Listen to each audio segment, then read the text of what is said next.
Yeah! Ito na daw yung pinakamataas na bundok dito. Ay, nakakalula. Meron kasing DRT dyan. Okay, maingay na yun, ano? Ah, ito!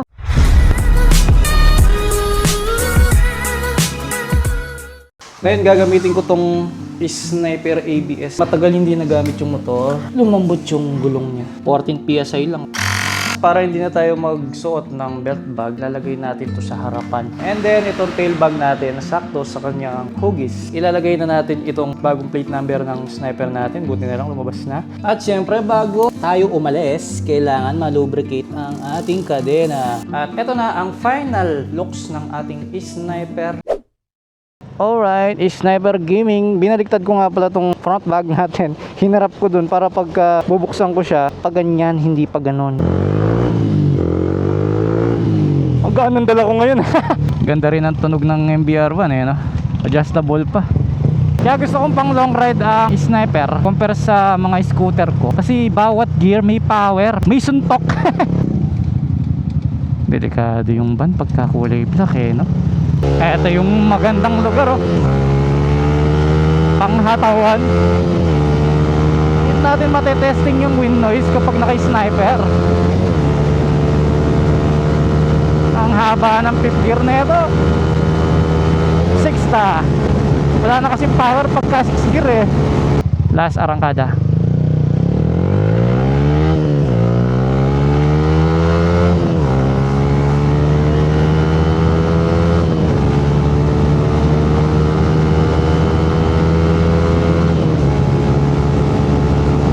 Nakaka-enjoy gamitin yung Sniper. Ang lambot ng throttle, no? Ang gaan niyang ikutin. Mas komportable na to. Mas madaling i-control sa kurbada. Kasi hindi parang ipit yung siko mo. So maganda yung posisyon ng manibela. At napansin ninyo, yung shape ng manibela is paganyan. Kaya relax yung mga kamay natin. Unlike dun sa ginamit kong ADB, nakadiretso yung manibela niya eh. So parang nakalabas yung siko dito, pasok yung siko. Dati sa aero, madaling magtago sa motor pag dadapa kang ganyan. Dumagdag pa, naririnig natin yung tambucho, kaya yung pawan nakakagigid. Nakatingin siya doon. Bakit doon siya nakatingin? Tumatawid siya. Ngayong araw, ang plano ko, dumaan muna dito sa tindahan ng murang piyesa sa SSL 888 Pulilan Branch. Pagkatapos pupunta ako sa DRT nang masubukan sa banking itong Sniper. Dito dapat ako lalabas kung naka big bike ako.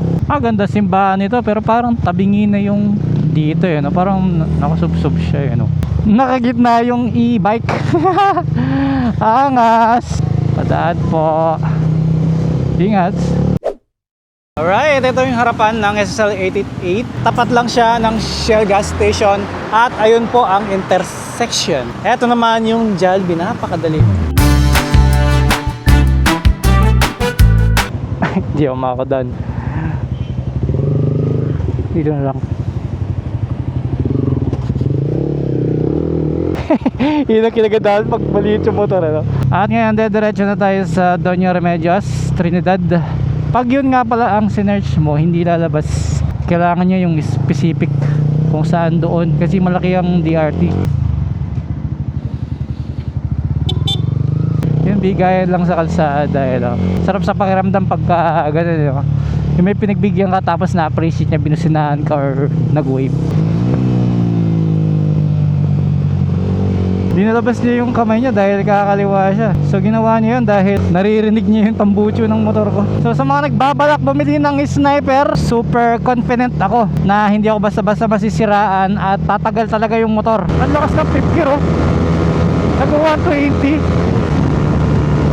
Oh, umaangat pala, oh. Ang haba nito. First time ko dito, ha. Ano pala ito? Parang expressway, no? Ang stable sa high speed ng Sniper talaga. Uso pa yung bilada ng palay dito sa gilid ng kalsada. Ayan na, rough road na. Mukhang na-scam ko yung sarili ko, Pero dahil hindi lowered yung motor natin, walang kahirap-hirap. Maganda yung travel ng suspension niya. Medyo mahaba-haba rin naman. Dito dapat marunong kang umiwas sa lubak eh. Yun yung mga truck, pati sila napapaiwas din eh. Yeah! Ayan po. Hindi ka pala pwedeng pataw-hataw dito, mabebengkong yung mags mo. Masiksag din pala sa lugar na to. Pero puro truck yung kasalubong mo. Kaya nakita nyo, kapag marami ka ng lugar na napupuntahan, mga ganitong siksagan, ganun, kahit na gaano pa kahirap yung kalsada, hindi ka maninibago. Hindi ka rin natatakot sa mga nakakasabay mo sa kalsada kasi parang nawawala na yung bigla factor ba. Kasi yung last ride ko sa TCH ng Cebu, di ba? Eh medyo delikado rin yung kalsada doon. Pero walang truck. Malamig na dito.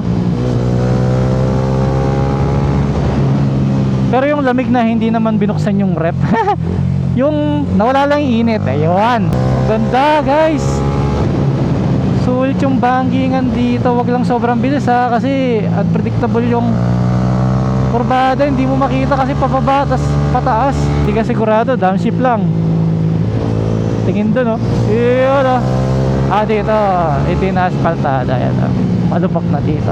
Sabi nung mga nakasabay ko dito, ito na daw yung pinakamataas na bundok dito. Sa part na to hindi ko nadaanan yung DRT arc eh, no? Pero kaya nagpapagas dito ay yung bote-bote lang. Ito yung pinakadelikado nga pala guys, itong tulay na to. So yan, kitang kita dyan no?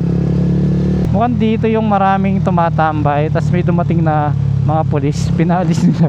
Dito marami nagpipitik kasi ganda oh. Kaso nagtitipid na ako ng gas. Yari ako na eto, naku po. Marami naman tindahan dito eh no. Ayun okay na no. Ito Chick Boy. Hindi ko sure kung bukas o sarado eh oh. Open po. Ano pong available? Chicken. Ano po yung chicken? Fried chicken. Ma'am, meron kayong alam na naggagas dito? Yung bote-bote lang gano'n. Dito po. Ay buti naman. Kilala ko to ah. Sabagay, tiga Bulacan kasi yun eh. Ito yung asawa nyo. Fried chicken po. Fried chicken? Fried. Isa lang ma'am, isa. Easy. Nag-post ako. Tapos nag-comment yung mga followers kong tiga dito. Tinatanong kung hindi raw ba ako inabutan ng ulan. Madilim banda dun oh. Sabi nung nagtitinda, may naggagas dito. Tapo. Umalis. Sarado. Naku po. Yari tayo pero at least pabalik naman na. Pababa yung kalsada so hindi pa naman nagbi-blink. Ang sinarts ko ngayon is DRT arc. Ang masasabi ko naman doon sa kinainan natin sa food, okay naman, masarap naman. Medyo maliit nga lang yung manok niya pero super crispy nung balat. Tapos wala silang service water. Nakita ko yung water dispenser nila, walang laman. And wala ring nakareding baso para sa customer. Kaya umorder na lang ako ng soft drinks and halo-halo. Sa disenyo ng tindahan, okay naman. Pang riders talaga, maluwang yung parking. Laki tipid natin. Naka-clutch lang ako. Ang bata pa nito, siya na nagdadrive ng tricycle nyo. Ayun na nagtitinda ng gas. Tapa. Pagas po. Buti na lang may embudo. Hindi na natin magagamit yung tornado technique. Magkano po yan? Umingay bigla yung tambucho ko. May kumakalangsing. Mukhang may lumuwang sa mismong tambucho do. So yun, sa isang bote ng tanduay, nalagdagan ng 3 bars yung aking gasolina. Malayo na to. So kanina, galing ako dito sa kanan. Ngayon naman magle-left tayo. Kung gusto natin makita yung DRT arc. Grabe, malayo pala yung arco dito. 15 kilometers. Ay, nakakalula. Napapreno ako dun ah. Kalahin mo sa init ng panahon, uulan dito sa Bulacan. Ayun, mukhang may bumagsak na puno ah. O baka sinasadya nilang putulin ano? Eto na yung DRT arc. Daming tao ngayon oh. Ayan, dyan sila nagpipicturean yung mga nagla-long ride dyan. Meron kasing DRT dyan. Ayan, picture sila. So ayan oh. Ingay ng tambujo ko. Maputik dito oh. Tumatama sa bato, gumigewang siya. Okay, maingay na yun ano. Ito yung adjacent niya. Okay, yun lang pala. Kala ko makakalas na yung tambucho ko eh. Kaya dapat meron kang dalang basic tools no. 8 hanggang 14 na open and close wrench. Tapos isang adjustable wrench para pang kontra. O diba, hindi umulan dito. Doon lang talaga sa DRT no. Nandito na ako sa may bypass. Pinapakanan ako ni Google Map papunta doon sa Baliwag. Pero ako, gusto kong dumiretso sa Balukok. At yung masarap, no? Hindi ka naman nagmamadali. So, susulitin mo yung bawat ride. Since pauwi naman na tayo, gusto kong mag-explore. Ito ha, hindi ko pa nadaanan to kahit kailan. Ngayong naka-sniper lang ako, doon ko siya nadaanan, no? Ayan, yung bustos. Mukhang may prosesyon, no? Alright. Nakakamiss tuloy yung ganyan. Mukhang dito dadaan yung prosesyon, nakalabas yung mga tao. Wow, ito yung simbahan, oh. Ba, nakipiesta pa tayo? Hindi pala piesta to. Nakibari pa tayo dito. Boss, anong oras daraan yung prosesyon?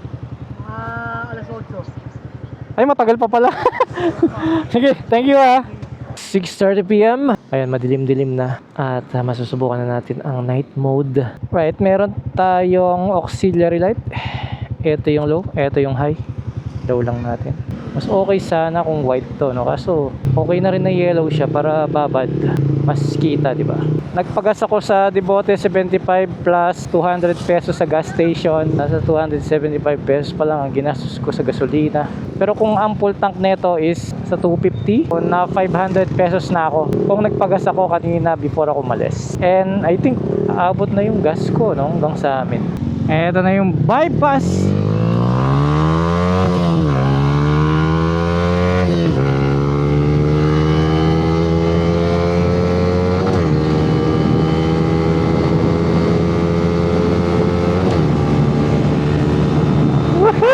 Hay kaya natin. Ay wala. Maganda pa yung low. Puro prosesyon ngayon ah. Dito na mag-u-turn yung prosesyon. Na wrong turn yata tayo. Hihintayin natin silang lahat niyan may u-turn. Yun, nakakamiss yung tunog ng generator oh. Wala, ikot na lang ako. Matagal pa to. Balik tayo, balik.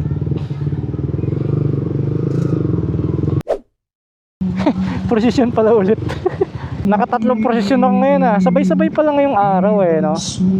Eto na ang MacArthur Highway. Pagkakanan, papuntang Apalit. Sa kaliwa ko naman, going to the monument. Pang-apat na prosesyon. Okay, dito na po tayo.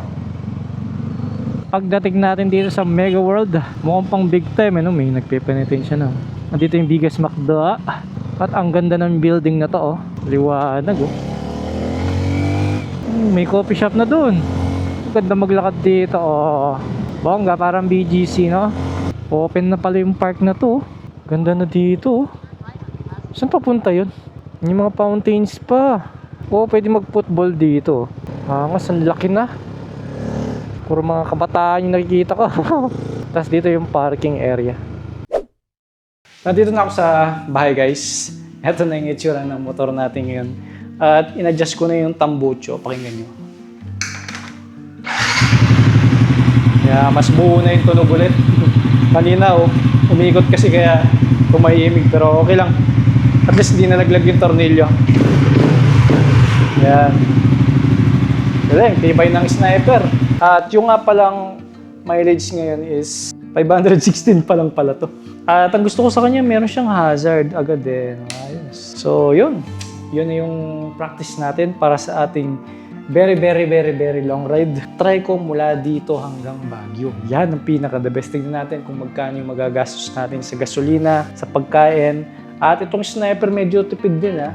Kasi 2 bar lang yung nabawas sa haba ng tinrubber ko. So yung balahibo ng gulong, meron pa. Tipid din pala sa pudpud ha. Right, ito po yung ating setup sa ating night ride at day ride. Kaya kung meron po kayong masasuggest pa, mag-comment lang po kayo.